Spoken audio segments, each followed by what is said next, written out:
Bem-vindos à Justiça Cega. Eu sou o Luís Soares. No programa de hoje, eu e o Luís Rosa vamos olhar para a colaboração premiada que está a ser executada em Espanha, o caso Ábalos, em que o ex-ministro das Obras Públicas de Pedro Sánchez foi condenado a uma pena de 24 anos por crimes de corrupção e outros delitos económico-financeiros. Ficou marcado pela colaboração premiada de um dos empresários que terá corrompido Ábalos. É este o tema do duelo entre o Luís Rosa e o Paulo Saragossa da Mata na segunda parte do programa, mas primeiro vamos ouvir o testemunho da advogada Raquel Caniço sobre a reforma do direito sucessório aprovada na semana passada na Assembleia da República. Bem-vinda, Raquel Caniço. Este é um tema que diz respeito a todos os cidadãos, do qual já falámos muitas vezes aqui no programa, quando ainda estávamos a falar de propostas. Agora o dossiê está fechado e vamos perceber, Luís, o que é que vai mudar exatamente neste dossiê. Bem-vinda, Raquel Caniço. Deixe-me começar por uma questão básica. Estamos a falar de uma lei final pronta a entrar em vigor ou de uma autorização legislativa? Bom dia, obrigada pelo convite. Não estamos ainda perante uma lei final publicada em Diário da República, estamos ainda perante uma autorização legislativa que concedeu ao Governo poderes para legislar nesta matéria. Portanto, dentro em breve iremos ter o diploma final, sim, mas para já ainda não é isso que temos. Muito bem, mas há aqui questões muito concretas, já foram aprovadas, o Governo também não pode fugir delas. Portanto, um grande objetivo do Governo com a reforma do direito sucessório passa pelo desbloqueio das heranças indivisíveis, ou seja, a grande novidade passa por permitir que um só herdeiro possa forçar a venda de um ou de vários bens através de um processo judicial especial. Qual é a diferença face ao regime atual, nomeadamente no que diz respeito ao processo de inventário e da divisão da coisa comum? Este processo especial de venda de imóvel indiviso poderá correr por apenso ao processo de inventário ou pode ter vida própria, chamemos-lhe assim, através de uma ação declarativa. A grande diferença é que no processo de inventário há um conjunto de outras apreciações que é preciso ter em consideração, que este mecanismo, isto funciona como um mecanismo instrumental, é urgente, visa só acautelar a venda daquele imóvel ou de parte dos imóveis, porque a lei também o distingue, especificamente através de um leilão eletrónico, sendo que depois, perante outro mecanismo, possa haver uma negociação particular.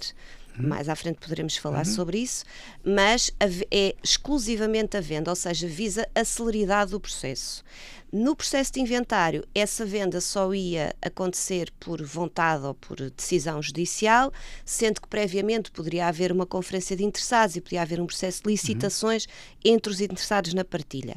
Ou seja, há aqui assim, uma espécie de uma enxertia, se quisermos, de um processo especial que corre por apenso este processo de inventário, ou caso não exista previamente, poderá ser instaurado através de... Portanto, tem a ver com imóveis específicos, por exemplo, e não com toda a herança. Exato. Vamos imaginar uma herança com 4 herdeiros, um caso prático, uma herança com 4 herdeiros que tem 2 imóveis que valem 100 mil euros cada um. Os 4 herdeiros concordam em manter uma das casas, mas 2 querem vender o segundo imóvel. Os restantes 2 também não querem. Portanto, há aqui uma discordância. Os que querem vender têm direito a forçar a venda através desse processo especial. Como é que esse processo especial se vai desenvolver e quais são os passos a seguir? Podem fazê-lo, e neste momento é isso que está em cima da mesa. Como disse há pouco, se houver um processo de inventário, podem no próprio processo de inventário, aliás a lei pretende aplicar-se aos processos que já estão em curso, poderá enverdar pelo tal incidente ou o tal apenso que corre ao processo de inventário suscitar a venda judicial, ou através de um processo próprio, através de uma ação declarativa que permite suscitar essa venda através do tal leilão eletrónico, ou seja, perante um tribunal, mediante uma decisão judicial em que o requerente declara não quero manter-me na indivisão, quero vender este imóvel, propõe já um valor ou pelo menos 2 perícias relativamente àquele imóvel e caso não haja nem contestação, nem réplica, nem tréplica, portanto não vou passar à frente aqui deste juridiquês, poderá avançar-se depois através de decisão para o requerimento executivo da venda através deste processo especial que vai estar também ele regulamentado devidamente, porque é uma inovação jurídica agora com a nova lei. Raquel Caniço, como é que o novo processo especial de venda de imóvel indiviso se articula com dívidas de herança, colação e redução de liberalidades? Ora bem, pois essa é que é uma das grandes questões, não se articula.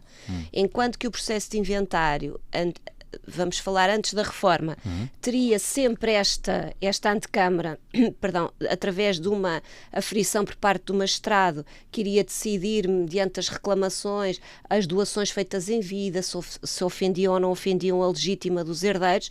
Neste momento isso não acontece, ou seja, este processo especial é único e exclusivamente para a venda daquele imóvel. Se há dívidas da herança, se há determinados direitos especiais, há aqui alguma colisão de direitos e pode acontecer que o produto da venda não vá, numa primeira fase, reverter para pagar esses créditos que possam ter sido reclamados no processo de inventário. Há aqui a dúvida sobre o que acontece àqueles 100 mil euros, estamos a falar há pouco daquele caso prático, um imóvel que vale 100 mil euros. É vendido por esses 100 mil euros, pelo valor da avaliação.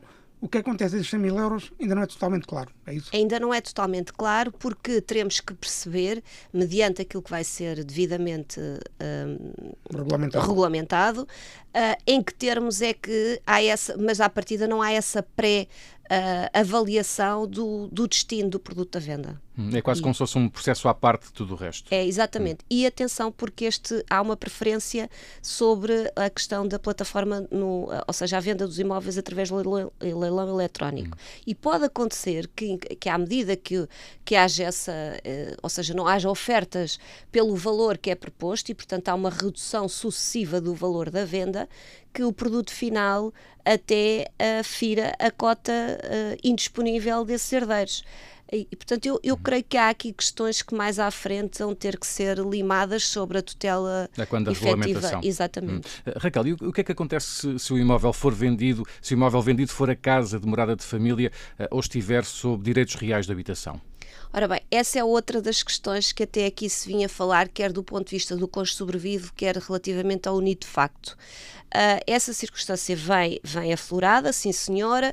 A venda judicial pode acontecer que seja o próprio cônjuge sobrevivo a disputá-la, mas também temos aqui uma outra questão que tem a ver com o testamenteiro com poderes reforçados ou com poderes especiais de partilha, que se sobrepõe ao cabeça de casal, que neste caso poderia ser o cônjuge sobrevivo, e que no fundo é ele que vai determinar os termos dessa venda judicial, se assim o entender e se isso estiver previsto no dito testamento.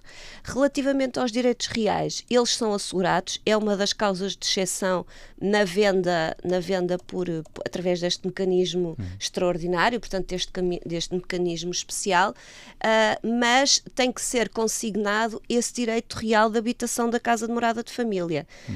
Não basta ser presumido, ele tem que estar consignado juridicamente.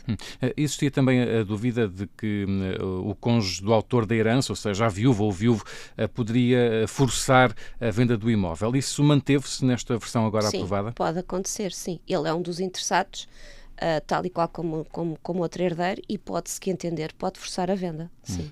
Há aqui outra questão que é o regime de compropriedade. Que é outra questão. Certo. Estamos aqui a falar de muitos termos jurídicos que, enfim, quem já passou por um processo de herança pode dominar, mas quem não passou pode não dominar. Explique-me primeiro o que é compropriedade e como é que o regime de compropriedade pode ser afetado por estas inovações. A compropriedade pode ser, por exemplo, o direito de propriedade que nós os três temos sobre o mesmo imóvel. Não somos os três donos do imóvel. Exatamente. Não há nenhuma relação do ponto de vista da herança entre nós. Somos pessoas individualmente de agregados familiares completamente diferentes. E, portanto, a herança é por via da sucessão, neste caso estamos a falar do óbito, e da sucessão hereditária.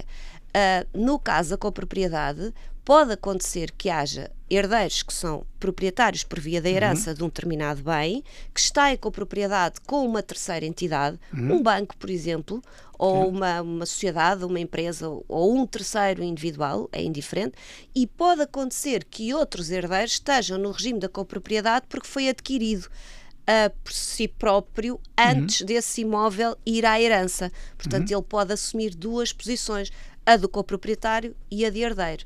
Aqui, quando os herdeiros são concomitantemente também coproprietários, integram o regime, pode fazer-se a venda através deste mecanismo especial de venda.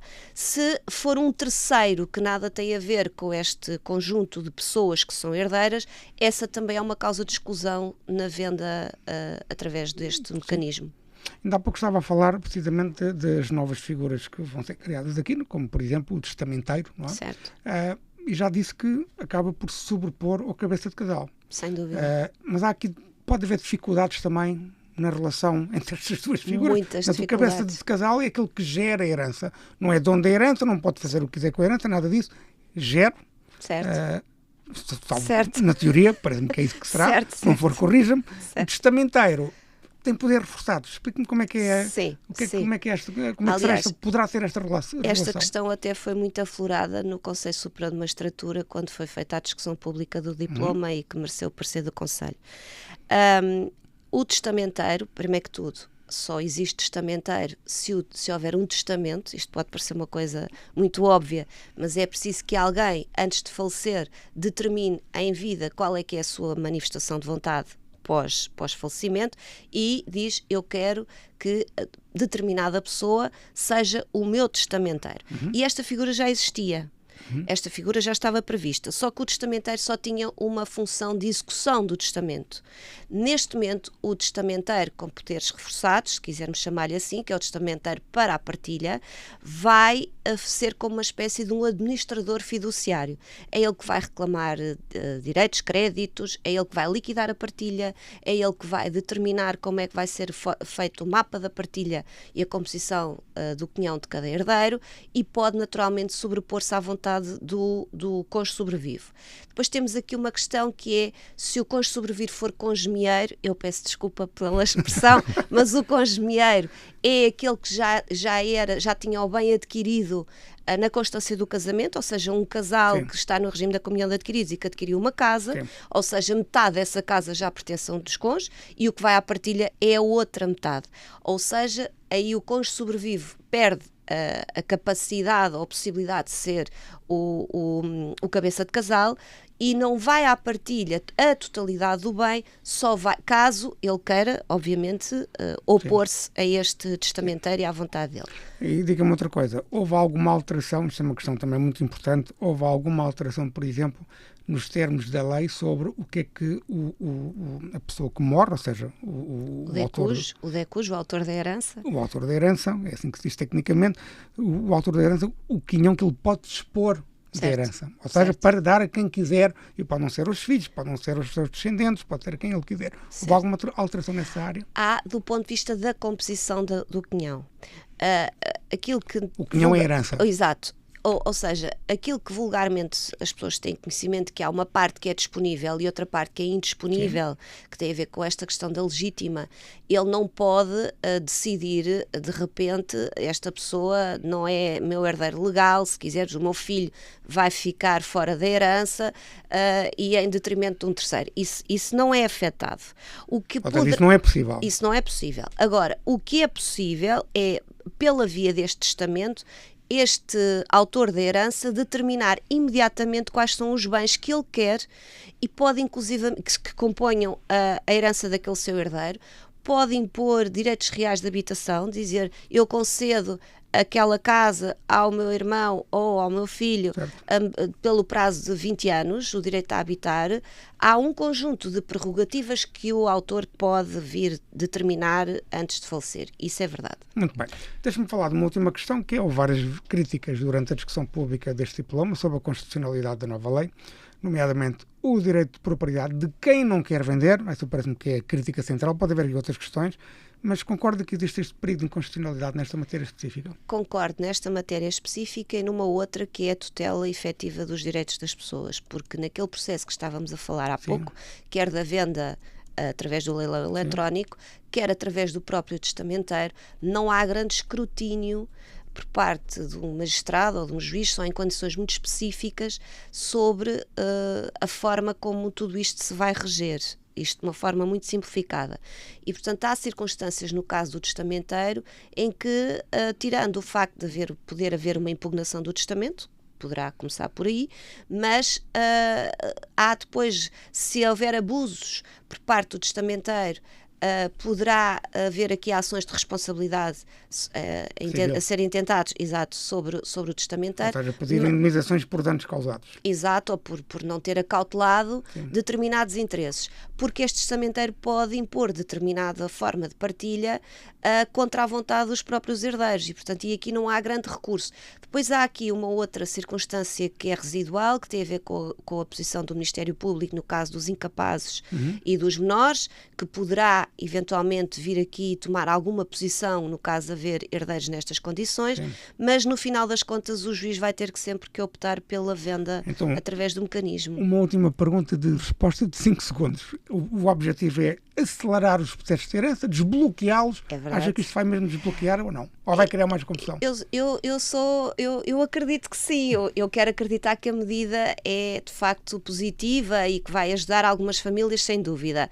Tenho dúvidas depois na concretização, pelo menos nesta primeira fase, por isso é que há unanimidade política na Assembleia da República, mas não há de todo unanimidade jurídica relativamente a este tema. Eu diria que isso é uma utopia, existir uma unanimidade jurídica em Portugal. É verdade, mas o que eu quero dizer é que há muitas questões que se levantam e estamos a falar de um regime sucessório que existe nestes termos como o conhecíamos até agora, desde pelo menos 1966, portanto há aqui mecanismos que têm que também, paradigmas de forma de analisar, até porque há aqui esta figura que foi muito importada do direito anglo-saxónico e que vai trazer aqui estas inovações, como é, por exemplo, a arbitragem sucessória, etc. Raquel Caniço, muito obrigado por ter vindo mais uma vez ao Justiça Cega.